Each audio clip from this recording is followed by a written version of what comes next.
What drew my attention was not the launch itself, but the quiet shift that preceded it. Roughly 2 hours before any public acknowledgement, tracking data across the Gulf began to behave differently. The signals were not louder, they were more controlled. Fewer emissions, shorter bursts, and a noticeable discipline in how radar systems were being used along the northern coastline. That kind of pattern usually means one thing: activity is not increasing randomly, it is being managed. By the time confirmation emerged that 15 missiles and 4 drones had been launched toward targets in the UAE, the sequence had already moved beyond speculation. What we were seeing was not an isolated act, but a calibrated demonstration embedded within a wider operational design. I spent over 30 years working within military intelligence structures, much of that time focused on regional threat environments and joint operational assessments. In those years, I observed how small engagements often reveal more than large wars, because they are less constrained by narrative and more reflective of actual intent. And this is where I would frame the situation carefully. This is not simply a limited strike. It reflects a gradual shift in how pressure is applied in strategically sensitive regions. To understand that, it is necessary to reconstruct the event as it likely unfolded. The launch itself appears to have occurred in 2 closely spaced intervals rather than a single simultaneous release. This is consistent with standard practice when the objective is not only to reach a target, but to engage defensive systems in a particular sequence. The first set of missiles, likely numbering between 6 and 8, would have been launched along relatively conventional ballistic paths. These are easier to track and are often detected early. Their purpose is not solely to strike, it is to activate defensive layers, to prompt interception decisions, and to initiate the engagement cycle. Within a few minutes, the second set followed, bringing the total to 15 missiles. At the same time, 4 drones entered operational space.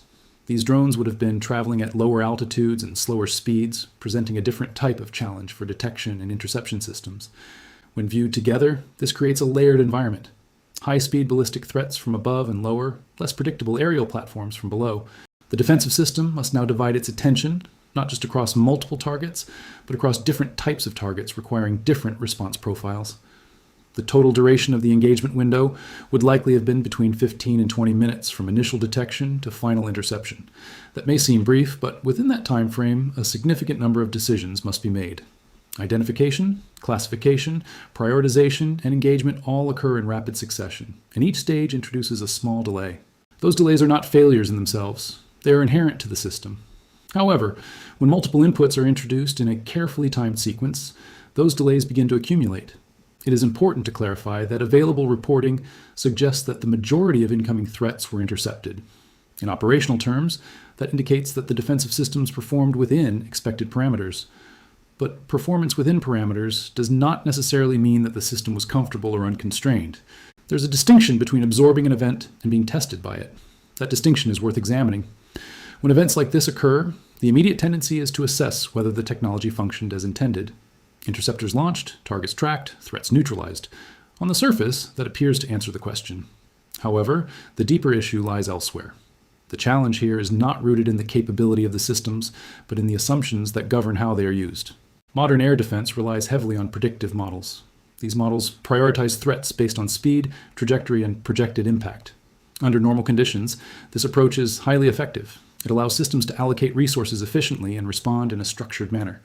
The difficulty arises when those conditions are deliberately altered. When ballistic missiles are combined with slower drones, and when their arrival times are staggered rather than synchronized, the system is forced to adapt in real time. It must continuously reassess which threats take precedence, and in doing so, it introduces complexity into its own decision-making process.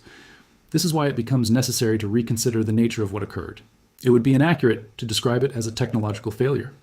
It is more appropriate to view it as a stress test of doctrinal assumptions.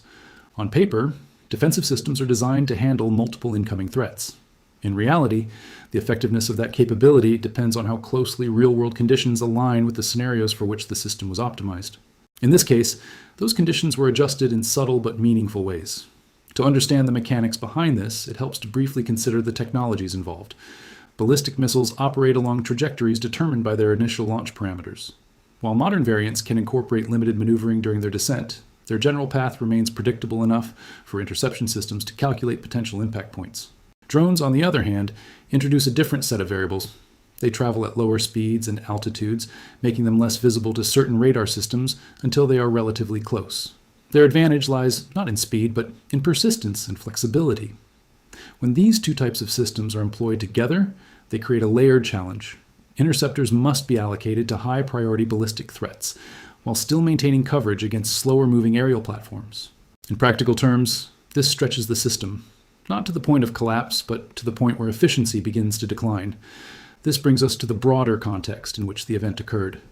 The Strait of Hormuz is not just a geographic feature, it is a strategic corridor through which a significant portion of global energy supply passes. Any disruption, even temporary, carries implications that extend far beyond the immediate region. The decision by the United States to move toward reopening and securing that corridor is not a direct reaction to a single incident. It reflects a longer-term strategic posture that has been developing over time. What the recent event does is accelerate that posture. It reinforces the perception that access to the strait is contested and that maintaining open passage requires sustained military presence. In this environment, the response of major powers often appears restrained. There is a tendency to interpret this restraint as uncertainty or hesitation. However, it is more accurate to view it as controlled positioning. Immediate escalation carries risks that extend beyond the initial engagement. It can draw in additional actors, complicate operational planning, and create pressures that are difficult to manage once they expand. As a result, responses are often measured, not because options are limited, but because the consequences of rapid escalation are significant. This measured approach is sometimes described as silence. In reality, it is a form of signaling. It indicates that decisions are being made within a broader framework, one that balances military capability with political and economic considerations. To fully appreciate the significance of this moment, it is necessary to look beyond the immediate exchange. Events like this are rarely isolated. They are part of a longer trajectory shaped by years of policy decisions, strategic assumptions, and evolving capabilities. The idea that key maritime choke points can be secured indefinitely through technological superiority has been a central assumption in many strategic frameworks. That assumption is now being tested, not through overwhelming force, but through carefully calibrated actions that exploit the margins of those frameworks. This is not a sudden development. It is the result of gradual changes in capability and doctrine over time. The cost of disruption has decreased, while the complexity of maintaining control has increased. That imbalance introduces new dynamics into the system. It allows actors to apply pressure without crossing thresholds that would trigger large-scale conflict. It also creates uncertainty, as each action must be interpreted not just for its immediate impact, but for what it signals about future intent. At this stage, it is useful to consider a few fundamental questions. What was the intended outcome of this action? Was it designed to cause damage or to observe how defensive systems respond under controlled stress? What information was likely gathered during the engagement? Not publicly, but within operational channels.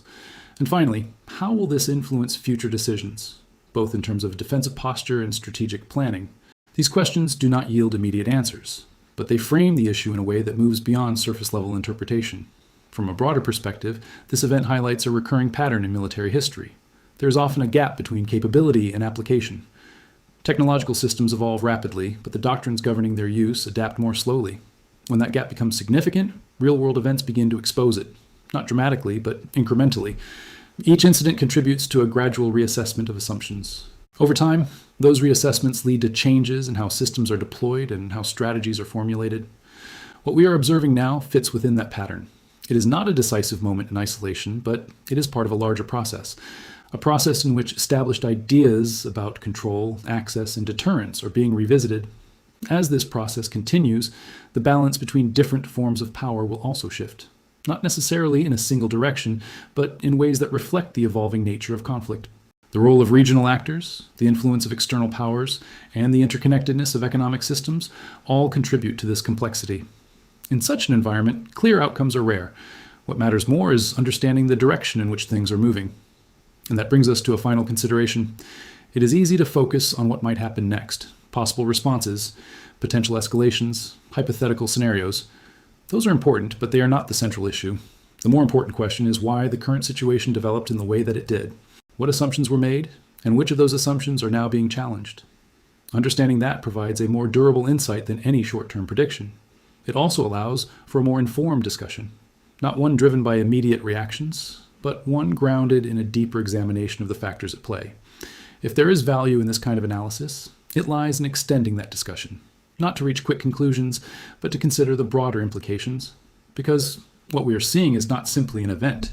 It is part of an ongoing adjustment in how power is exercised and contested, and that adjustment is still unfolding.